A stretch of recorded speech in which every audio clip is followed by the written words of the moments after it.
This video is made possible by the following mad lads. All their awesome gear they supply to me can be checked out in the description below. Hey guys, I'm going to spend most of this lap sideways, boy here, and welcome back to Assetto Corsa for another video. Today I am back at the Nordschleife with what is probably one of the most hotly requested laps I have had on this channel today.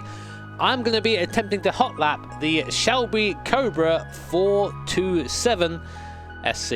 Now for me the Shelby Cobra is probably one of my favourite American cars, being narrowly beat out but of course by my bay, the Ford GT40. But just like the GT40, to say it's fully American isn't really entirely correct. The base design for this car started life as an AC Ace back in the mid-50s, where it eventually went over to the US, met Carroll Shelby, and then of course he did the American thing of putting a big old V8 in it, and here we are with the Shelby Cobra. Of course I'm not complaining about a big old V8 engine, that makes things interesting, and there are a couple of really fun stories about this car and kind of its testing and people experiencing the mad acceleration that a 7-litre V8 engine is going to give you in a car that weighs just over a ton. Back in 1964, for example, whilst it strictly wasn't this car, it was actually the version, or AC's version, of the Daytona Coupe, I think I'm getting that right, but it had one of the engines that was used in the Cobra. That car was essentially the reason that we have motorway speed limits here in the UK, as it was clocked doing 185 miles an hour going down the M1. And of course, whilst that engine has to have considerable grunt to get up to 185 miles an hour, Carroll Shelby went, nah, we need a bit more than that, and opted then to put the 427 7-litre V8 engine in the Cobra, which of course just gives it the crazy power figures we're used to. 500 brake horsepower for a car weighing just over a ton.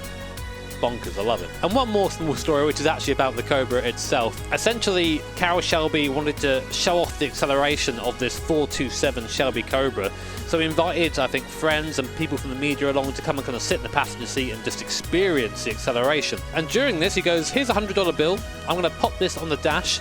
If you can reach this whilst you're accelerating, it's yours. And as you can probably imagine, no one managed to reach this $100 bill on the dash, but I imagine they all went home with a big old smile on their face instead, so there's that. But anyway, enough storytelling, let's go see what this thing can do around the Nordschleife. Right, okay, here we are inside the very pretty Shelby Cobra 427. As you can probably see by the big set of 11s in front of us, this is not my first attempt, nor my second, nor my third. In fact, I've lost count how many times I've attempted this lap. This car is bonkers. It's absolutely insane. I think the best way to describe this is that this car has an angle of no return. The way you drive this car quickly is by having a little bit of slide through all the corners, but if you go just a tiny bit over the edge, then you go into basically an unrecoverable slide or spin, and it completely ruins the lap. But it makes driving this thing and getting it right very satisfying. You might notice I've got no gloves on. There is a very good reason for that, and that is because I can't find any of them. I have like 10 pairs, and they're all gone walkabout. So I think it's time to maybe clean up the sim shed. But anyway, let's see if we can do a clean lap this time. Let's lay down some more rubber. Why not? There you go. So I'm not running the standard sound pack, as you can probably tell. I'm running the, is it Phone Secker? I never know how to pronounce it, but running that sound pack. I'll try and remember to link it in the description. This lap is going to be very sideways and probably going to make me very sweaty. So sideways and sweat only on this channel. Anyway, last corner. On the power, across the line to start our flying lap, then coming over to our crest. We have to brake just before, down the first gear. Very old brakes in this thing, so be very easy off the corner. So easy to oversteer off there on power. Up to third gear, short shift, and now we get onto the brake with our left foot. Try and bring it in for hats and back a little bit wide there on the entrance, and then carrying the speed, just letting the car float through. Keep the power pinned all the way through here, then back on the brakes, down to second gear. A little bit of a stutter there from the VR headset, right in the wrong place. This is where we start using our right foot to rotate the car through here. See, just start introducing the slide before we get to the corner, so we're facing the right way on the exit.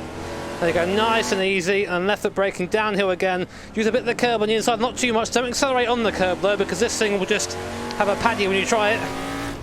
Not too bad. Up into third gear and into fourth gear. That's our top gear. Only 4 gears in this car. And we're going to brake just before we take off. Go down the third gear as well, and then again float the car through the corner using the throttle just to rotate us all the way through. Nice and sideways through there. That probably looked pretty good on the replay camera. And up to fourth gear. Now what's that speedo there? Just down the bottom right hand corner, 140 mile an hour. There's 150 mile an hour in a car from 1967. Brilliant. Down to third gear for the crest here. Oh, easy through there, and then we're going to brake at the change of tarmac. There it is. Second gear through here. Now easy. So the car's starting to rotate. A bit too much speed I carried into there. And back on the power on exit. There you go. And now, very important to keep the car in a straight line as possible down here. You can see how much it's moving about. The wheels are spinning at the top of third gear. Those old school vintage tyres, just no match for the 7-litre V8 up front. Throw it over the curb on the left and slowly bring the speed down. Nothing too aggressive with this car. Saying that, nearly spun it. I'm going to keep it in second gear through here. Be tempted to take first, but we've got lots of torque there from that aforementioned V8 engine up front, so we can just use that. Nice, very good. Shifting about 6,500 RPM. I would wave to the Rebel tree, but I'll probably crash if I did, so I'm not going to try it. Then back down to third for this left-hander here. Again, just float it through easy on the exit there. You see I got off the power a little bit. I've had instances where I've actually spun there on power in third gear. This thing is crazy the way this power picks up towards the top of the rev range. Again, back on the left foot braking through here. A bit of a mix of that and the heel and toe. Understeer there at the front. Carry too much speed through. The tyres really can't cope with much. It's definitely the thing that holds this car back in terms of lap time. Keep it in third through here. Third gear is a bit of a safe gear for this kind of level of corner. Trying to hit that middle apex, there it is, and back on the power, getting the car rotating, getting it sliding. And brake nice and early through. You have to come back on the brakes, so back on them off. Words are hard. There you go, easy first gear through. Then watch out for this curb on the right. Very easy to mount that and get the car sideways. As cool as being sideways is, it's not fast. We're trying to avoid it as much as we can. Locking the brakes there down the hill. Bit too much speed into the left-hander, but carrying it just about managing to carry that through. So difficult through there. It's a lot bumpier than it seems.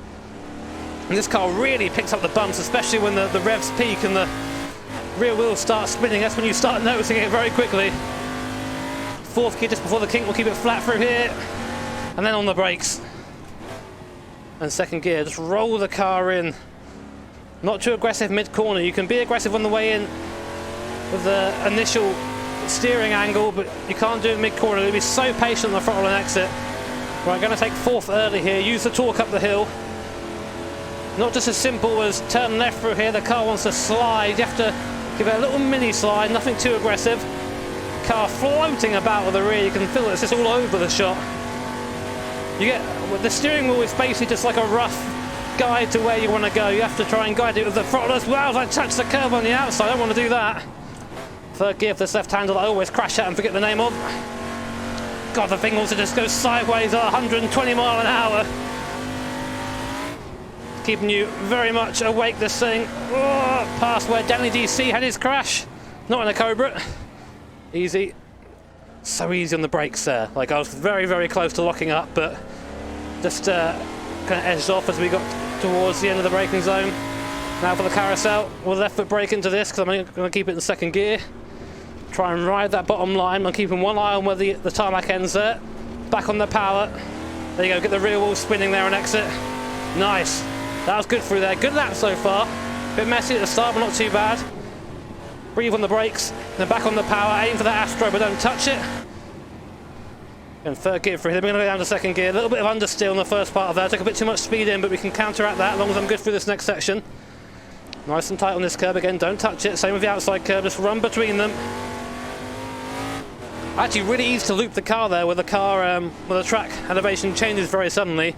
Can upset the rear end. You can go round. I've done that in practice and on an attempt as well.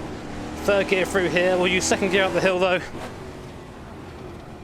Just trying to make sure you catch the slides with the throttle and not with the brake. That's how the car goes quick. You do it with the brake, you end up just understeering a lot. So much effort goes into driving this car quickly. It might not look quick through here. That was actually a bit slow through that bit. But it's about as quick as you can drive this thing with these tyres. Oh, very slippy out there. Not been that far out before. Back on the power. There you go. Keep it neat and tidy through this section. Aim for the inside. I want to get the power nice and early. There you go. Off the curb. A little bit of a nibble there. Up to third gear, nice and use the torque. Turn the car in with the throttle, there you go. And again, on the brakes over the crest, down to second. Easy for the right-hander. So that's first. The money shift. The money shift into first. Luckily, it felt weird going in. That's what she said, so I just immediately took it back out. Again, that's what that's what she said times two. But we're all good. We're still going. Fourth gear through here. Keep it pinned. Oh man, the innuendo. This corner sucks in every car, unless you've got downforce. Have to be so patient for this section. There's just not much mid-corner speed in this car. There's no downforce at all to speak of. And as I said, the tyres don't give you much grip. So it's just a matter of getting through the corner in one piece. Nearly there though. I'm going to try and keep it in third through this double right-hander, or triple right-hander even. Easy. Just wait for my opportunity to get on the power fully. Wait, there it is. Soft though, don't let the rear end overtake the front. Very nice. Now we can let this 7 litre, 500 horsepower V8 do its thing. Watch the speedo there. In the bottom right hand corner of the screen, there's 150, easy, passed. In a mid-60s car. If you crashed in this thing, you are the crash structure. Not the car in front, so makes it oh so fun to drive. Nearly 160 miles an hour there, coming down the back straight, coming up there to the Bilstein Bridge. Underneath we go now. Probably one of the most tricky parts of a circuit. This car is getting this thing slowed down from this speed, but you've got to be committed to gain the time. So it's a big mix. Sideways into that. Further into second gear. Easy. Car. See the brakes chirping through some of the car. I'm going to keep it in second for this part. First gear for the last corner. Turn in. On the power across the line, and the time is a 7:50.4. Oh, I'm just happy that I finally blooming got round in this thing. You don't know how long it took.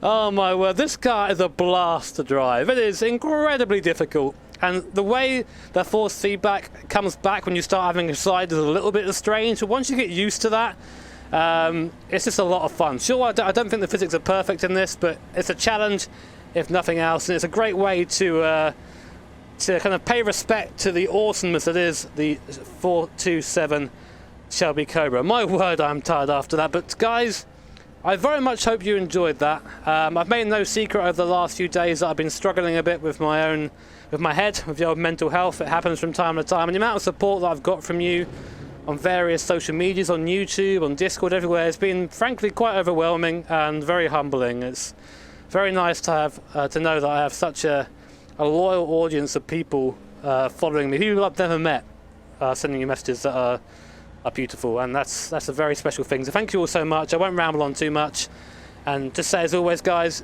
if you did enjoy the video, make sure to hit that like button. If you really enjoyed it, then make sure to hit subscribe and the bell notification icon, because that way you'll be made notified of future streams and future videos like this. As always, a massive thank you to my patrons and to my sponsors and to Masterfan Gaming, who I keep forgetting to put in the outro. Hopefully I've remembered this time, but if not, there's your shout out. Take care, have an awesome day, see you all next time.